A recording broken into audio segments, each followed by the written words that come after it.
मोदी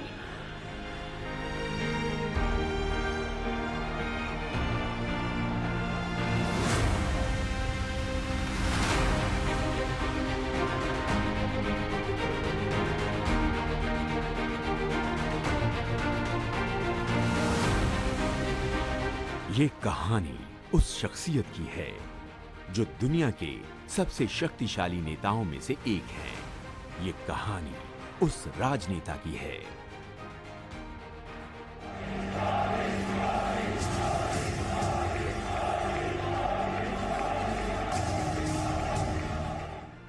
जो दुनिया के सबसे बड़े लोकतंत्र के सबसे लोकप्रिय प्रधानमंत्री हैं। आज बात उस व्यक्तित्व की होगी जिसने 130 करोड़ देशवासियों की जिंदगी को बेहतरीन बनाने और मानवता की सेवा करने का लिया है संकल्प। मैं नरेंद्र दामोदर दास मोदी ईश्वर की शपथ लेता हूं। नरेंद्र मोदी की जिंदगी संघर्ष, सपनों और समर्पण की कहानी है। रेलवे से रॉयल पैलेस, जिंदगी का रास्ता बड़ा कठिन होता है। नरेंद्र मोदी की यात्रा गुजरात के वडनगर की गलियों से शुरू होती है।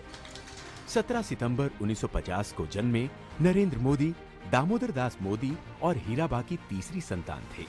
आरंभिक जीवन बेहद गरीबी में बीता।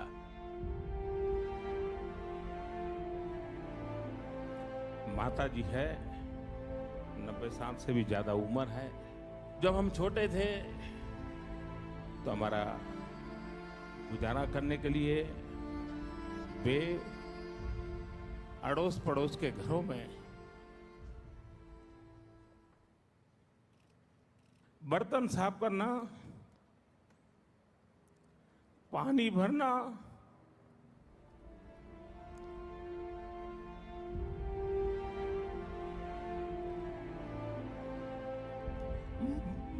मजदूरी करना। आप कल्पना कर सकते हैं कि एक मां ने अपने बच्चों को बड़ा करने के लिए कितना कष्ट उठाया। हम तो गरीब के घर पैदा हुए हैं, हमने गरीबी देखी है, हम गरीबी में पले हैं भाई। वे तो सोने का चम्मच लेकर के पैदा हुए हैं,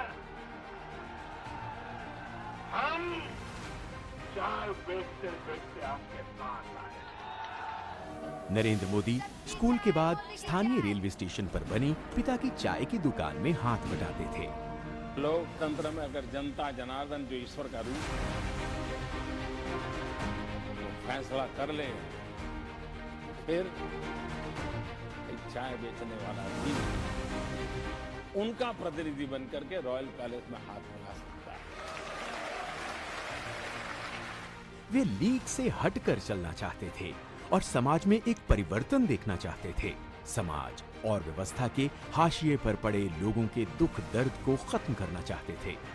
स्वामी विवेकानंद के कार्यों का गहन अध्ययन नरेंद्र मोदी को आध्यात्म की यात्रा की ओर ले गया और उन्होंने भारत को जगत गुरु बनाने के स्वामी विवेकानंद के सपनों को पूरा करने के लिए अपने मिशन की नींव रखी। अगर कोई एक शब्द है जो नरेंद्र मोदी के जीवन का चरित्र चित्रण कर सकता है, वो है सेवा। आखिरकार सरकार किसके लिए? मैं स्पष्ट मानता हूं कि सरकार वो हो जो गरीबों के लिए सोचे, सरकार वो हो जो गरीबों को सुने, सरकार वो हो जो गरीबों के लिए जिए। सिर्फ 17 साल की उम्र में नरेंद्र ने घर छोड़ने और देश भ्रमण का फैसला किया। कभी हिमालय को अपना आसरा बनाया तो कभी आश्रमों में सेवा की। खुद को राष्ट्र सेवा के लिए समर्पित करने के मकसद से वो राष्ट्रीय स्वयंसेवक संघ के साथ जुड़ गए। गुजरात में साल 1973 में हुए नवनिर्माण आंदोलन में नरेंद्र मोदी ने बड़ी भूमिका निभाई। जिसके चलते तत्कालीन कांग्रेसी सीएम को इस्तीफा देना पड़ा। आपातकाल के दौरान नरेंद्र को देश के तमाम बड़े नेताओं के साथ काम करने का मौका मिला। लोकतंत्र में आपातकाल में क्या कुछ जुल्म नहीं हुए थे, इससे बड़ी धमकियां क्या होती, लेकिन ये देश झुका नहीं था। 1975 25 जून वो ऐसी काली रात थी जो कोई भी लोकतंत्र प्रेमी भुला नहीं सकता है, कोई भारतवासी भुला नहीं सकता है। एक प्रकार से देश को जेल खाने में बदल दिया गया था, विरोधी स्वर को दबोच दिया गया था। जयप्रकाश नारायण सहित देश के गणमान्य नेताओं को जेलों में बंद कर दिया था। न्याय व्यवस्था भी आपातकाल के उन भयावह रूप की छाया से बच नहीं पाई थी। अखबारों को तो पूरी तरह बेकार कर दिया गया था।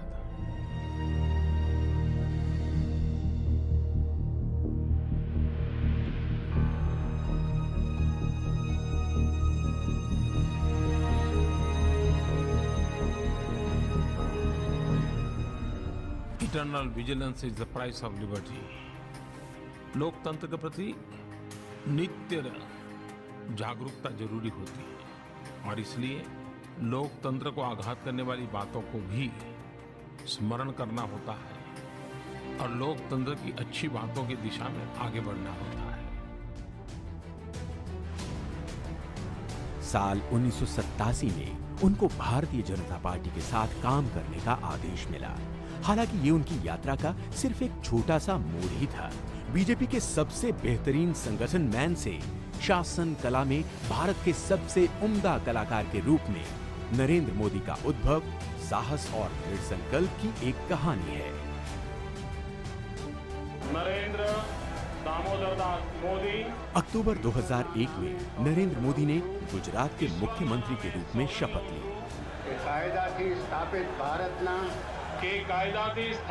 ભારતના संविधान प्रत्यय नरेंद्र मोदी ने गुजरात की सफलता की कहानी कृषि, इंडस्ट्री और सेवाओं के जरिए बुनी।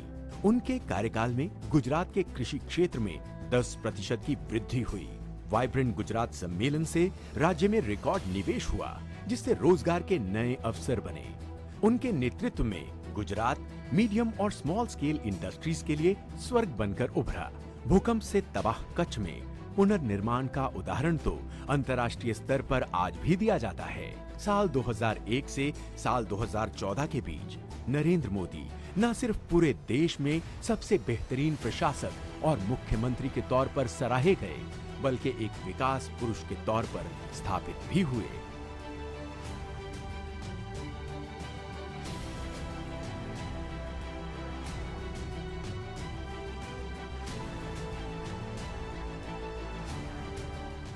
देश को एक विकास पुरुष की तलाश थी।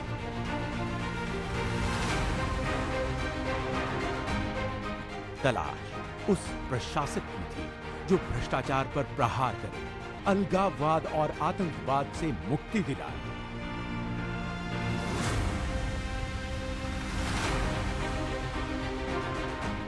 बीजेपी ने नरेंद्र मोदी को प्रधानमंत्री पद का उम्मीदवार बनाया। विकास का गुजरात मॉडल पूरे देश के सामने था।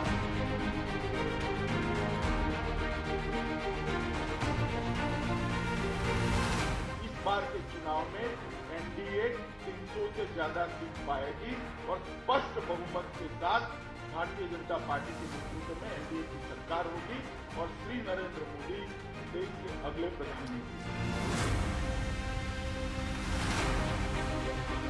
नरेंद्र मोदी देश के एकमात्र ऐसे नेता हैं जिन्होंने आम जनता से राजनीतिक रिश्ते के साथ ही एक भावनात्मक लगाव भी स्थापित किया है।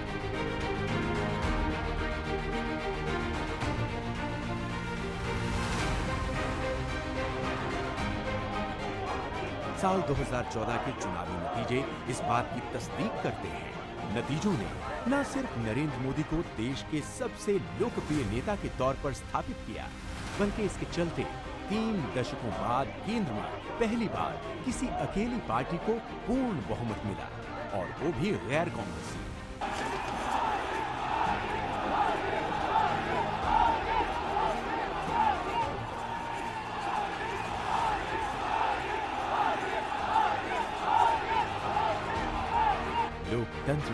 सबसे पवित्र मंदिर में शीश झुकाकर उन्होंने संदेश दे दिया कि लोकतांत्रिक मूल्य उनके लिए सर्वोपरि है।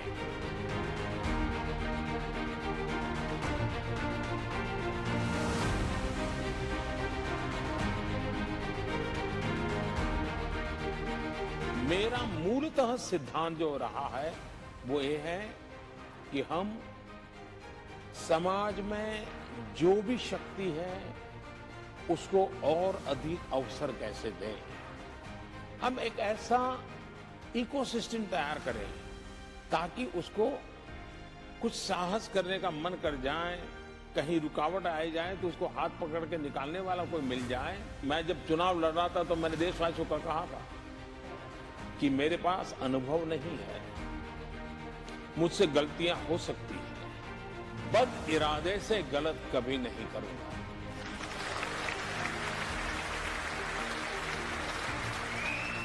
मैक्सिमम गवर्नेंस, मिनिमम गवर्नमेंट में भरोसा करने वाले नरेंद्र मोदी ने सबका साथ, सबका विकास और सबके विश्वास को अपने प्रशासन का आधार बनाया। एक तरफ राजनीतिक पंडित प्रधानमंत्री नरेंद्र मोदी को मिले विराट जनादेश की समीक्षा भी पूरी नहीं कर पाए थे, वहीं दूसरी तरफ पीएम मोदी के दिमाग में कुछ और चल रहा था।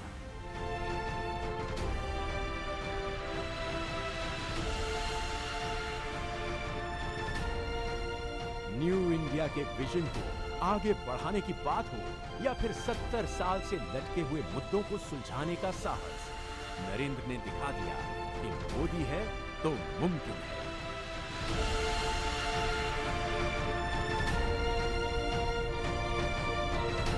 डेमोक्रेसी और डेमोग्राफी को डिविडेंड मानने वाले नरेंद्र मोदी ने दिखा दिया कि मजबूत इरादा और सही दिशा हो तो विकास की स्पीड और स्केल भी कई गुना बढ़ जाते हैं।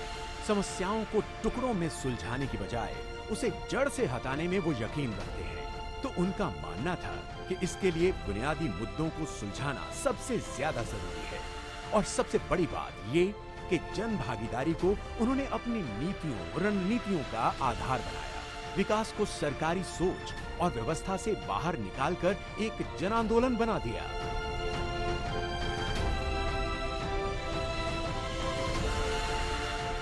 पहली बार किसी और व्यक्ति ने नहीं बल्कि खुद भारत के प्रधानमंत्री ने 15 अगस्त 2014 को अपने स्वतंत्रता दिवस के भाषण के दौरान लाल किले की ऐतिहासिक प्राचीर से स्वच्छता के बारे में बातें की। अगर हम सपने लेकर के चलते हैं तो सपने पूरे भी होते हैं। अगर 125 करोड़ देशवासी तय कर लें, गंदगी का नामो निशान नहीं रहने देंगे। स्वच्छ भारत का एक अभियान हम सबको मिलकर के करना है।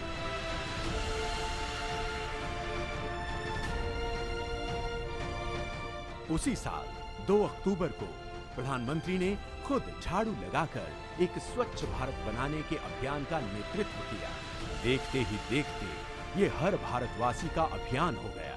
महात्मा गांधी ने जो सपने देखे थे कि भारत आजाद भी हो, भारत साफ सुथरा भी, मेरे लिए ये श्रमदान नहीं है, ये श्रमानुभव है। और जो श्रमानुभव है मुझे सामान्य से सामान्य इंसान के साथ जोड़ता है। पीएम मोदी ने सिर्फ भारत को खुले में शौच से मुक्त कराने का आह्वान ही नहीं किया, बल्कि देश के गरीबों को सम्मान के साथ वो बुनियादी सुविधाएं मिले, इसकी व्यवस्था भी की। पहली बार देश के सफाई कर्मियों को ये महसूस हुआ कि वो देश में आ रहे अहम बदलाव का बड़ा हिस्सा है।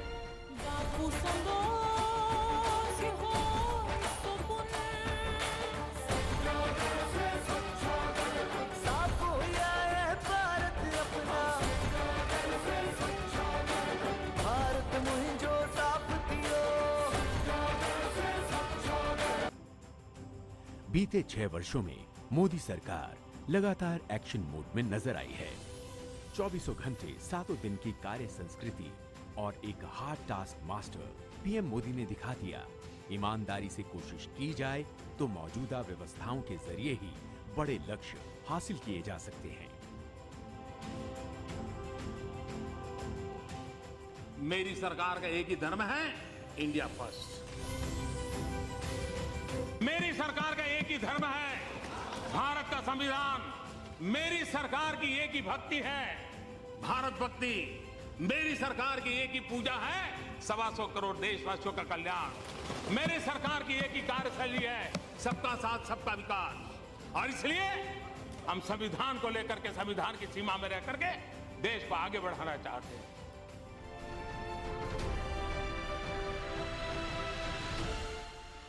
छह साल में 150 से ज्यादा कार्यक्रम और योजनाएं जमीन पर उतरी।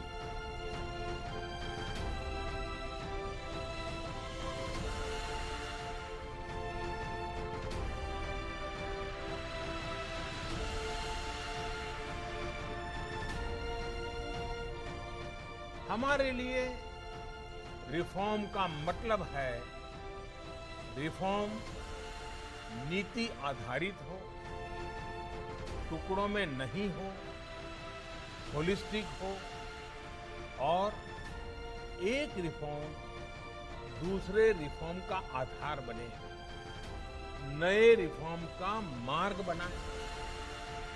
और ऐसा भी नहीं है कि एक बार रिफॉर्म करके रुक गए, ये निरंतर सतत चलने वाली प्रक्रिया है। साल 2019 के आम चुनाव में नरेंद्र मोदी के नेतृत्व में बीजेपी और एनडीए को पहले से भी बड़ी जीत मिली। इसकी सबसे बड़ी वजह बनी सबका साथ, सबका विकास और सबका विश्वास का मंत्र।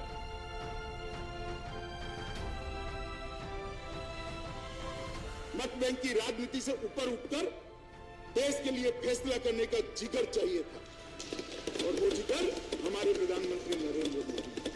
आर्टिकल 370 हटाने को लेकर मिली संसद की इस मंजूरी से पहले शायद ही किसी को यकीन था कि ऐसा कुछ देश का नेतृत्व तय कर सकेगा। आर्टिकल 370 और 35A ने जम्मू कश्मीर को अलगाववाद, आतंकवाद, परिवारवाद और व्यवस्थाओं में बड़े पैमाने पर फैले भ्रष्टाचार के अलावा कुछ नहीं दिया। लेकिन जिस तरह से अपने दूसरे कार्यकाल के इस सबसे बड़े फैसले को मोदी सरकार ने हैंडल किया और तमाम आशंकाओं को खारिज किया, उसके बाद हर कोई यही कह रहा है कि मोदी है तो मुमकिन है।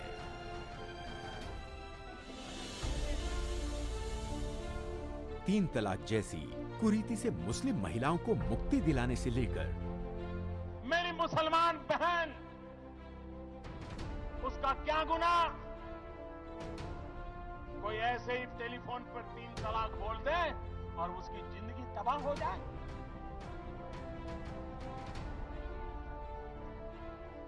क्या मुसलमान बेटियों के हकों की रक्षा होनी चाहिए कि नहीं होनी चाहिए?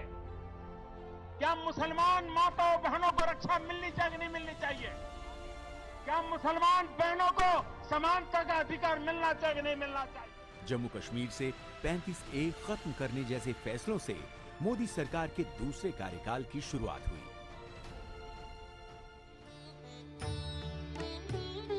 राम काज किनु बिनु मोहि कहां बिसरा।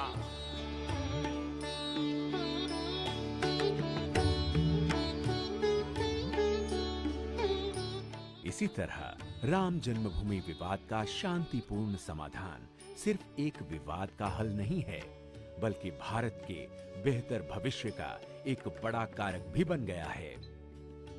ये मंदिर करोड़ों करोड़ लोगों की सामूहिक संकल्प शक्ति का भी प्रतीक बनेगा। ये मंदिर आने वाली पीढ़ियों को आस्था, श्रद्धा और संकल्प की प्रेरणा देता रहेगा। आतंकवाद पर करारा प्रहार हो या फिर नक्सलवाद की नकेल कसने की बात, बीते 6 सालों में इस मोर्चे पर पिछले 3-4 दशक से भी ज्यादा काम हुआ। इतना ही नहीं, सीमा पार कर आतंकी ठिकानों पर सर्जिकल स्ट्राइक और एयर स्ट्राइक के जरिए भारत ने ये संदेश दिया था कि आतंक को किसी भी सूरत में बर्दाश्त नहीं किया जाएगा। जब कोई टेररिज्म एक्सपोर्ट करने का उद्योग बना करके बैठा हो, मेरे देश के निर्दोष नागरिकों को मौत के घाट उतार दिया जाता हो, युद्ध लड़ने की ताकत नहीं है, पीठ पर वार करने के प्रयास होते हो, तो ये मोदी है, उसी भाषा में जवाब देना जानता है। इतना ही नहीं, जब लद्दाख में हमारी उत्तरी सीमा पर चीन के सैनिकों ने दुस्साहस दिखाया, तो देश के जवानों ने उन्हें बता दिया कि भारत पर आंख उठाना उन्हें कितना महंगा पड़ेगा। जिनके सिंहनाद से सहमी, जिनके सिंहनाद से सहमी, धरती रही अभी तक डोल। कलम आज उनकी जय बोल, कलम आज उनकी जय बोल। भारत माता की, भारत माता की, वंदे वंदे। विभिन्न अंतर्राष्ट्रीय एजेंसियों ने इस बात को माना कि प्रधानमंत्री मोदी के नेतृत्व में भारत रिकॉर्ड गति से गरीबी को खत्म कर रहा है। इसका श्रेय केंद्र सरकार द्वारा गरीबों के हितों को ध्यान में रखते हुए लिए गए विभिन्न फैसलों को जाता है।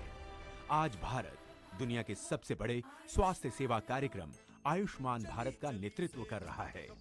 50 करोड़ से अधिक भारतीयों को कवर करते हुए आयुष्मान भारत गरीब और नव मध्यम वर्ग को उच्च गुणवत्ता और सस्ती स्वास्थ्य सेवा सुनिश्चित कर रहा है। पानी से आए और भाई को किडनी में की नली खराब थी, वो ठीक हुआ, काम अच्छा हुआ, अच्छा हो, संतोष है, संतोष। तुम खुश हो एकदम? पढ़ाई करोगे, खेलोगे, बहुत खेलोगे, हैं? कोरोना काल में प्रधानमंत्री गरीब कल्याण योजना के जरिए 80 करोड़ से भी ज्यादा लोगों के लिए मुफ्त राशन पहुंचाना हो या फिर गरीब परिवारों, किसानों, श्रमिकों और महिलाओं को कई अन्य माध्यमों से आर्थिक मदद पहुंचाने या रोजगार उपलब्ध कराने के फैसले। सरकार ने मेरा बहुत सहयोग करा है। मैं वहां से आने के बाद मेरे खातों में पैसे भी डाले गए और गरीब कल्याण योजना के तहत पशु शेड भी बनवा रहे हैं। सर ने सभी प्रवासी मजदूरों को मीटिंग में बुलाए और वहां हमें मीटिंग में बैंकर भी सभी आए थे और हमें 25 लाख का लोन कराए। ये गाय गोहान ये भारत सरकार की गरीब कल्याण योजना से हुआ है।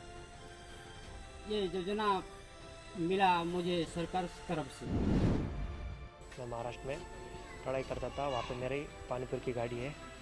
लॉकडाउन के थ्रू हमारा वहाँ पे हालत ख़राब हो गई, इसलिए हम यहाँ पे आए। यहाँ पे हमने गरीब कल्याण योजना के थ्रू बोरखेड़ा से सुल्तानपुरा का कच्चे रोड पे काम किया। पीएम मोदी ने सही मायने में ये दिखाया है कि सरकार वो होती है जो गरीबों के लिए जिए। देश और हर एक नागरिक को आत्मनिर्भर बनाने के नरेंद्र मोदी के मकसद को इन फैसलों से बड़ी मदद मिल रही है। आत्मनिर्भर भारत, ये सपना संकल्प में परिवर्तित देख रहे हैं। आत्मनिर्भर भारत ये एक प्रकार से शब्द नहीं, ये आज 130 करोड़ देशवासियों के लिए मंत्र बन गया है। देश में चाहे कोई आपदा आई हो या फिर कोरोना जैसी महामारी से मुकाबले की बात हो, नरेंद्र मोदी ने देश ही नहीं दुनिया को भी रास्ता दिखाया है। एक तरह से आपदा को अवसर में बदलने के हुनर के वो उस्ताद भी हैं।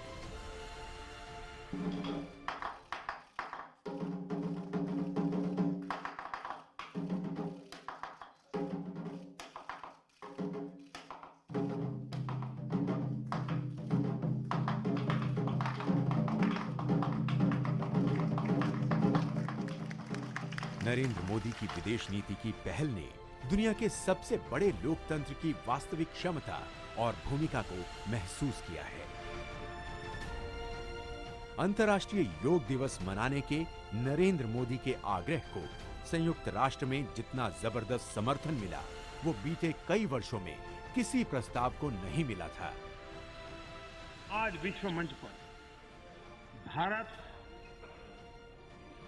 की बात सुनी जाती है। इस विषय में भारत क्या सोचेगा, ये आज दुनिया को पहले सोचना पड़ता है। नरेंद्र मोदी को सऊदी अरब के सर्वोच्च नागरिक सम्मान किंग अब्दुल अजीज सैश से सम्मानित किया गया। उनको रूस के शीर्ष सम्मान फिलिस्तीन के grand collar of the state of फिलिस्तीन सम्मान, अफगानिस्तान के अमीर अमानुल्लाह खान अवार्ड, यूएई के जायद मेडल और मालदीव के निशान इजुद्दीन सम्मान से सम्मानित किया गया है। 2018 में प्रधानमंत्री मोदी को शांति और विकास में उनके योगदान के लिए प्रतिष्ठित सियोल शांति पुरस्कार दिया गया।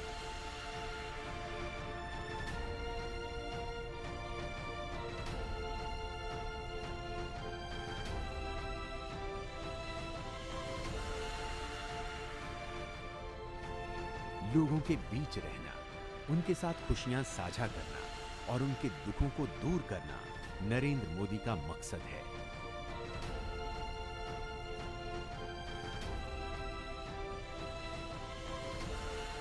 नरेंद्र मोदी लोगों के नेता हैं। चावल भी खाते हैं? बच्चे लोग चावल खाते हैं? नहीं खाता हूं। खाते हैं? ऐसा करोगे आप लोग? ऐसा करो।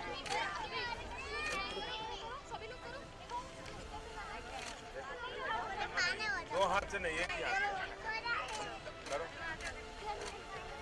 और वो आम जन की समस्याओं को हल करने और उनके जीवन स्तर में सुधार करने के लिए समर्पित है।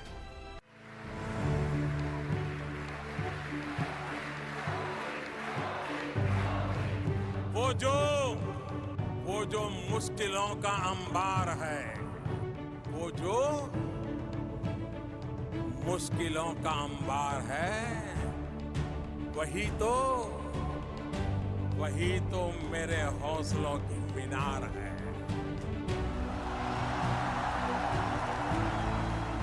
वही तो मेरे हौसलों की मीनार है।